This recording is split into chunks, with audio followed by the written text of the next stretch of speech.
Welcome to Ugly Money Reacts. Dope, different platform that I'm launching because I want to give you my thoughts. A lot of times when I interview people, I have their thoughts. I have what they think, what they feel, their opinions, their vantage point. And in this platform, we will get to find out what I think. We will get to find out my opinion. We will get to find out how I feel about these particular instances. So this is Ugly Money Reacts. Thank y'all for tuning in. Thank y'all for tapping in. Please like, comment, and subscribe. If we could get some more lighting in here so these people could see my gorgeous skin. We're live from Las Vegas, Nevada, on vacation, but I still made some time to chat with you guys on the YouTube today. So make sure you like, comment, subscribe. She's looking for the light to turn on or whatever. Now she didn't turn. Okay, now y'all can see me. So first order of business. What's going on in the world? My co-host Miss Keisha. What are we talking about today, Queen? It's Miss Ugly Money Nietzsche. Oh, okay. First, we are going to be talking about Kanye, Charlamagne, and Pete Davidson. Okay, so I've recently seen like, comment, and subscribe. So I've recently seen Kanye and Charlamagne jousting back and forth. Now I thought it was cool a while ago, and now all of a sudden I think things have hit ahead. And Kanye was upset on the Drink Champs interview that got deleted. How Charlamagne was talking about Pete Davidson's girth. So basically, Kanye West was upset that Pete Davidson, Charlamagne kept talking about Pete Davidson's 10-inch wood, and why would Charlamagne be on air, on video, talking about a man's girth, whatever. And what Charlamagne blasts back and says, like, well, brother, you called me screaming on the phone talking about my wife is having sex with a white man that has a 10-inch girth.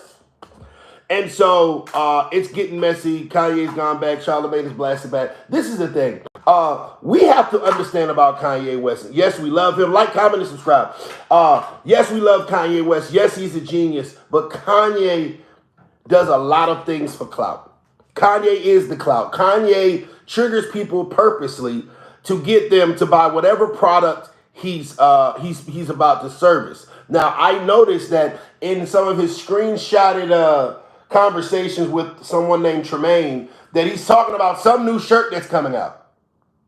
That's what this is about. He's dropping another project.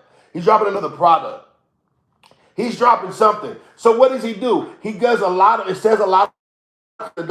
crazy things to what? Get people riled up. So he's on top of everybody's mind. He's on top of everybody's head as far as when it's time for his project to drop.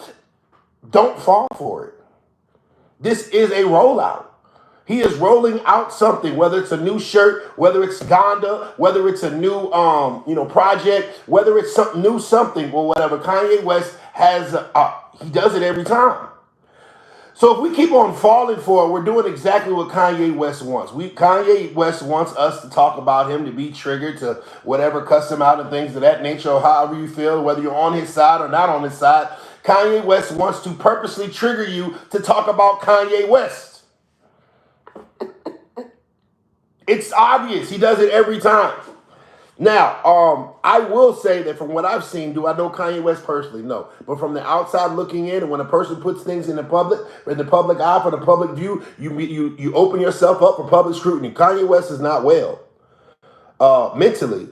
I don't know if he didn't, I don't know if he's on medication. I don't know if he needs to talk to a psychiatrist or whatever, but it doesn't seem like he's very well mentally. And we're going to keep on praying for Ye. You know what I'm saying? Ye is a Walt Disney. Ye is, who is somebody? Albert Einstein. Ye is one of those level of talents and bright people of our generation that changed, the world in his shape, form, or fashion. So we definitely want to wish him the best and everything like that. But Albert Einstein was considered slow. So sometimes people are such geniuses that everybody doesn't get them till years later. And I think that's what Ye is. But in the meantime, between time, he has to take care of himself. It seems like he's on a downward spiral. But I know Ye can pick that thing back up. You know what I'm saying? Yeah, about a 95% of the things that Ye say do make sense. It's just that when he goes off the meter, he just goes off the meter. And it just kind of plays into that he's crazy narrative, which I don't think Ye is crazy. I think he's calculated. I think he's calculated. I think he's a genius. And I think sometimes he is misunderstood because people haven't got to where he's at yet as far as his trajectory of the world, life, art, everything like that. But we're gonna pray for Kanye. And I've been said about the Kardashian curse. Everybody that those Kardashian women seem to deal with all have a downward spiral. I mean, everybody from Reggie Bush to Tristan Thompson to Chris Humphries, everybody that the Kardashians date, marry, love, has a downward spiral, and the Kardashian curse is real. It's real. I don't know what them girls is putting in these guys. It's like they love to take black men and they just like to just tear them down. I don't know what they do. I don't know what it is about that whole family, but it seems like whenever a brother gets with the Kardashians, it's problems. It's smoke. Their career has some kind of messed up situation happen to it. Even with Travis Scott and the thing in Houston, it just seems like it's a curse. So we're going to pray for Kanye West or whatever. And Kanye, if you don't want your business out in the street, stop putting it out there. Don't call Charlemagne talking about Pete Davidson's wood if you don't want Charlemagne, who was a journalist, to talk about that you said or talking about Pete Davidson's wood. Certain things should be left off the internet. Certain things should be left on private. So if you're going to tell us your business, bro, we going to tell you how we feel about it. Shouts out to Kanye. Shouts out to Pete Davidson.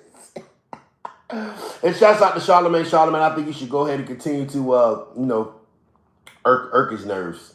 Yeah, Kanye needs somebody to ruffle his feathers because Kanye loves to ruffle other people's feathers and loves to tease other people and heckle other people. Someone needs to ruffle his feathers, man. Shouts out to all those parties involved. What we got next, Miss Ugly Money? Since you to change your name. Next we have Hitkidd and Glorilla. All right, so recently Hitkidd has come out of the closet saying that Glorilla is basically, I guess, trying to run off with the song. Glorilla has also said her piece or whatever. She said she was crying. She was really hurt about it, saying that, Hitkidd didn't write the song and he signed the deal before she did of the song. You know what? Sad enough, I saw this coming. I saw this coming because of the fact of the matter is that when the song first came out, it said Hitkidd and Glorilla. And I was looking, I was like, okay, I see the girl rapping, but who is the Hitkidd guy? And I immediately knew, I'm like, if this song blows, he's going to be on the odd end of the stick because you can see the girl, right? So basically, let me tell you what I feel that Hitkidd did. Hitkidd produced the song. He came up with the concept, right? I think that Glorilla probably wrote her own verses, but Hitkidd came up with the F-R-E-E, you know what I'm saying? I think he came up with the hook. I feel that I know he made the beat, and he came up with the song. Now, Hitkidd also did something else that's no one's talking about. Hitkidd popped the song off. Meaning, his marketing and promotion, if you know anything about the music industry, his marketing and promotion is what popped that song off. Somebody had to pay somebody to get that thing popping. And that was what I believe that Hitkidd did. Hitkidd shot the video, directed the video, put it out, put it on the blogs, influencers, however they popped it off or whatever, and kicked the song off. Because Glorilla had been rapping for years and years. Actually, she had came to a couple of my events in past times when I used to come to Memphis or whatever. And so, she hadn't had that level of success yet. Something had to change for that to happen. Give y'all a gem or industry hack or whatever. Nothing happens organically in the music industry these days. So somebody had to drop a bag. I believe that was what Hitkidd did. Hitkidd promoted and marketed that song and got it to the point where people were seeing it, people were posting it, and then of course Glorilla takes off. So now they're having a differences or whatever because of the fact that they're trying to go their separate ways or somebody wants to own the song. Yeah, it happens all the time in the industry. Artist gets hot. Artist forgets who helped her get hot or helped them get hot. And then she wants to run off or whatever. Unfortunately, so it's happened. The same thing has happened with Megan Thee Stallion, where she tried to run off from 1501. As soon as they put all this money in her and get her hot and everything, now all of a sudden, oh, I want to run off to Jay-Z. Well, now you know Glorilla is running off to CMG. Now I know it's not going to be the popular opinion, but this happens in the industry a lot more than we think it does. You know what I'm saying? Well, you have somebody that puts a lot of money, a lot of time, a lot of energy in an artist, and then the artist gets hot and it works, and then how the artist acts like they did this all themselves. Hitkidd, I believe that you should get everything that you are promised, my brother. I believe that you should stand your ground and do not be intimidated by these people of power that she is now in. And I'm not saying I love Glorilla music. Don't get it twisted. I love Glorilla music. I think she's an amazing personality. But yeah, the business is business, baby. You gonna have to pay that man. That man gave you one. That's just one song, Queen. Now you have a whole career where you can make tons and tons of songs without Hitkidd. So if you're really as talented as you think you are, then why do you should be able to make way more music now that you're Glorilla, famous, popping everywhere or whatever, then why are we still talking about this song? Because that's the song that man put his heart, blood, sweat, and tears in. You need to give him what he's owed. Point blank, period. All around the board. Now moving forward, you should be able to goddamn make tons of new songs. You got Gotti behind you. He's an amazing CEO and he's putting out great talent. But yeah, that song, that's you got to charge that one to the game.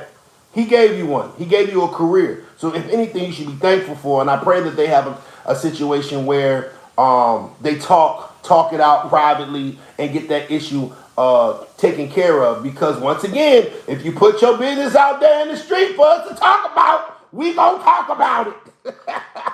If you put it in the public for us to talk about, we gonna talk about it, man. So shouts out to Hitkidd, shouts out to Glorilla, man. I pray that they get that together. But Glorilla, you gonna have to pay that man what he owes.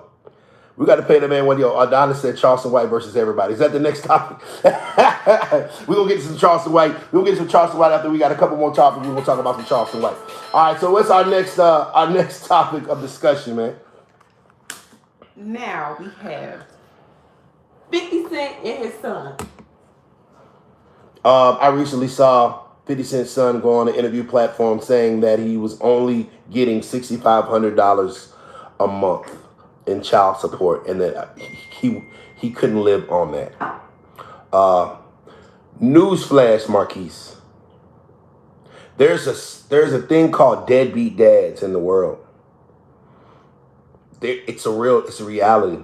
There are fathers that are not there. There are fathers that don't give their son $67 a month. There are fathers that don't give their son $670 a month. So seeing the fact that you had $6,700 from 50 Cent, you're delusional, bro. You're delusional. When you have men and little boys and little girls that don't have a father at all, not financially, not physically, not emotionally there at all, totally checked out, nothing. And you are complaining because you have because you were receiving 60. Tell your mom should have got a job. The best thing that she did with her life is get pregnant by 50 Cent. That's her highlight of her life. And she thought that she could ride that wave all the way into elderly. No, it's over with, bro. News flash, bro. There are tons of kids out here that don't have a father at all. The fact of the matter is that man attempted to at least be there financially for you. Shut your ass up and go get you a job, you and your mom, and make sure you get her an application as well. Because he was responsible for taking care of you, not taking care of you, your mama, your grandmama, and everybody living off of a nut that a nigga had 18 years ago. So I'm with 50 Cent on this side. The fact that his son would even publicly go and say something like that and make himself look that stupid is saddening in itself, and it just goes to show the whole handout mentality that some of us have, where we believe that somebody else owes us something or somebody else should just give us something, and we shouldn't have to work what we have in the world. So I'm totally with 50 Cent on this side, and I see why 50 Cent does not will not agree to sit down and have a sit down with his son because of the fact of the matter is that his son is trying to purposely trigger him so he can get some money, so he can play on this whole media thing or whatever, which is total it's BS, man. It's total BS. And 50 Cent, if I was you, I would totally not engage in it because you've already given that kid way more than his little spoiled ass deserves or whatever, because this nigga's in the hood right now that's waiting on daddy to come home, and he said he was on the way 35 minutes ago, and guess what, it's been 30 years. So Marquise, whatever your name is, 50 Cent son, you tripping, bro. Go get a job. Welcome to the real world. Welcome to the rest of our lives where we have to actually provide for ourselves, and we don't have a rich daddy. You tripping, bro. You tripping. And it's people like you that make the rest of us hardworking individuals look bad. And I be having a little, I wouldn't say disdain is the word. I be irritated with a lot of these little rich kids. You feel what I'm saying? In their mentalities. Given our whole goal is as men and women is to give the next generation more than what we had, right? It's to pass down the knowledge, to pass down, a better life for the next generation.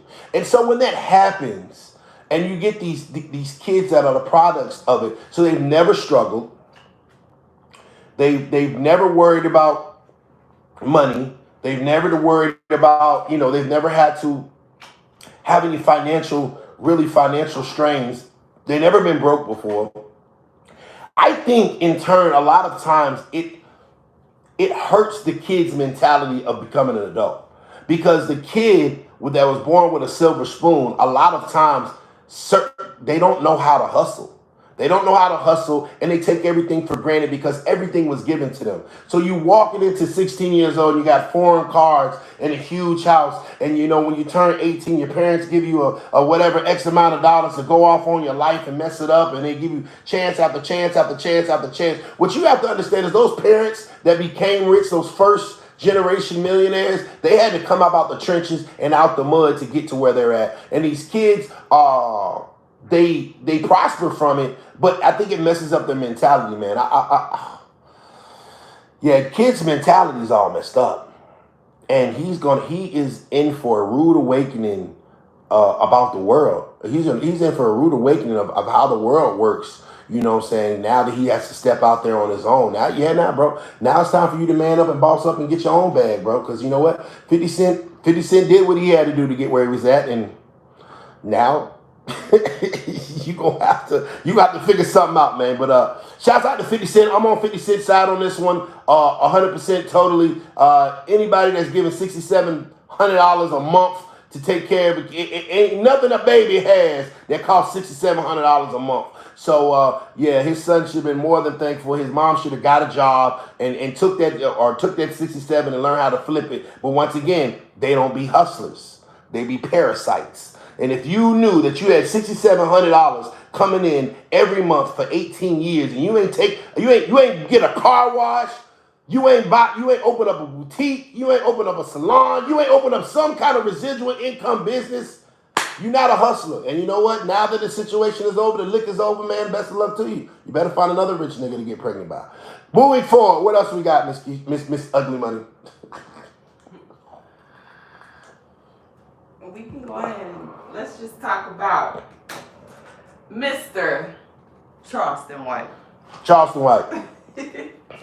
Seems like everybody want me to talk about Charleston White. Yeah. What Charleston been up to, man? Charleston White. What's the latest news on Charleston White that y'all want to talk about? I did see that he got into it with someone's artist. I want to say, who did he get into? Listen, Charleston White don't come for nobody until they come for him. You feel what I'm saying? He like the Candy Man. He don't come unless you say his name. So if you don't want the Candy Man to come out that mirror, don't say his name. But if you say Charleston White name 5 times like the Candy Man, he coming. So just keep his name out your mouth. If you don't want no smoke with Charleston White, don't say nothing to him. He like the candy man. As long as you keep your name out your mouth, he ain't coming. But the moment that you want to think you're gonna take a shot at Charleston or say something slick on the internet or take a shot at him and be funny, here comes Charleston. He coming with all the smoke. Now you can't call him off once you done called him. Stop calling the man. That's what you need to do, because I'm telling you, like, Charleston coming. He lives for this kind of stuff. He's just sitting there waiting for one of y'all rap niggas to come over there and say something crazy so he can get up in y'all shit. And then you're going to be all bent out of shape. You're going to be all bent out of shape. You're going to be mad. And he's going to trigger you, make you say something incriminating. And guess what? He calling the police. He calling the police on you. So if you don't want no smoke with Charleston White, keep the man's name out your mouth, and you'll be all right. And in the meantime, when y'all do say something about him, we're going to all sit back and be entertained and laugh, because that's what it is. It's entertainment. At the end of the day, I don't believe Charleston White would physically harm anybody. Just from the times that I've been around him, from the times that I have interviewed him and the time I've spent with him, I don't think he is a danger to anyone physically. So stop threatening that man. Yeah, he talks a lot. He's an OG with a big mouth. And so when you call for him and you call his name and you call him out and he come with his smoke, well, you asked for it. Other than that, man, you know what I'm saying? We're going to keep on doing what we're doing. I got some more. I actually got Tootie Ross, Boosie's son, on the show this Monday. Make sure y'all tune into that. I will be going live on YouTube for the first time during the Ugly Money podcast this Monday. So make sure y'all are tuned in for that. Like, comment, subscribe. This is the page where we also got we got King's Full interview dropping today as well. T.I.'s son King. So make sure y'all tune into that. It's on the page. So like, comment, and subscribe. And we're going to keep on hitting y'all with these dope interviews and these dope contents, man. I appreciate all the love and respect. My platform has grown out of nowhere in the past month. And I appreciate all the love and support, man. We're going to keep these things going and keep this thing rocking, man. Salute. It's that Ugly Money. The bigger the dream, the bigger the risk, the bigger the payoff. It's the Ugly Money React Show. With Ugly Money in each shit. That ugly money.